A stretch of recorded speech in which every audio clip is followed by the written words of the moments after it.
Welcome back, class. Good to be talking with you all again. And we have finally reached it. That's right, I'm talking about the 1990s. When I say this is my jam, I can't even talk about it here, okay? I was born in 88. The 90s was my growing time, and I just really loved the 90s, man. The fashion, the music.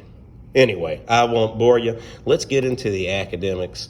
The history things you need to know is that there's a familiar family name. Now, do not get this person confused with his son, but the president going into the 1990s was George H.W. Bush. He is still the president. We sometimes call him Daddy Bush because during the 2000s, his son, George W. Bush, will be president. But there is still a conservative movement that has continued from the late 70s through the 80s into the 90s, still going. Okay. There's also a war you need to know. The main name that this war goes by is Desert Storm. You might have relatives who fought in this war. I know you all remember Coach Red. Maybe not. He was in this war. But the real name is the Persian Gulf War, and it was a conflict between Kuwait and Iraq.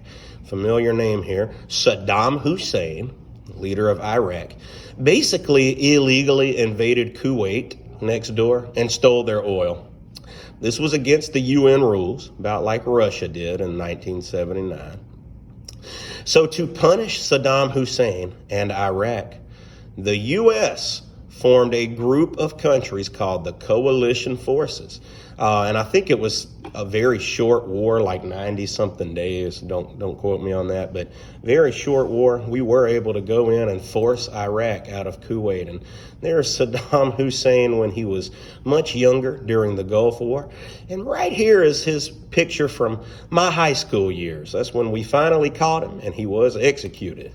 All right, so 1990s, all right? So 1993, we moved away from the Republican Party.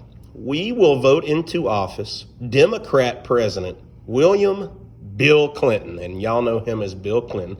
That is Hillary's husband. Recently, she ran for president against Donald Trump. Y'all should remember this. Anyway, her husband Bill was the former Arkansas governor, and he was very liberal. He put a temporary stop to the conservative movement. He was pro-black, something that didn't seem commonplace for the Republican leadership of the time. But one of his harshest criticisms is NAFTA. And we discussed some of this before 9 weeks test, but that's the North American Free Trade Agreement. Basically, if you have jobs in America as a company owner, you can now more easily move those jobs to Mexico or Canada. So a lot of conservatives hated this. They're going to take our jobs, which was true to a certain extent. But hey, I don't work here. Excuse me. I don't write the rules. I just work here. That's what I meant. All right. So something else. Clinton had an affair with his secretary. Her name was Monica Lewinsky. He lied under oath. He claimed that they did not have intercourse, but this was later revealed that they did. And so for illegally lying under oath, Clinton was impeached. Now, he went to his impeachment trial, but he got off. The Senate did not feel that President Clinton had done enough to be removed from office. It's not like he killed somebody. I guess they thought he just cheated. All right, there he is. There she is. The students always say, what's she look like? I want to see her. Well, there she is. And this is the blue dress. Not going to tell you about this dress. I will let you look that up on your own if you want. All right, so we have to cover the concept of eminent domain. The concept of eminent domain. If you own a house and some land, and the government wants that land, did you know that they can buy it from you?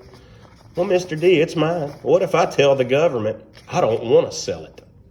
They'll buy it anyway. They'll just pay you more. It's called eminent domain. Isn't that something? I mean, hey, again, I don't write the rules. I just live here. But again, don't think for a second that that property is 100% yours. If the government wants to, they can take it. Eminent means it's going to happen no matter what. right? So there it is. The government will take your land. They pay you for it, but still kind of like, what if I didn't want you to have my land? You know what I'm saying? All right, so that's the end of this lesson. And until next time, good night and good luck.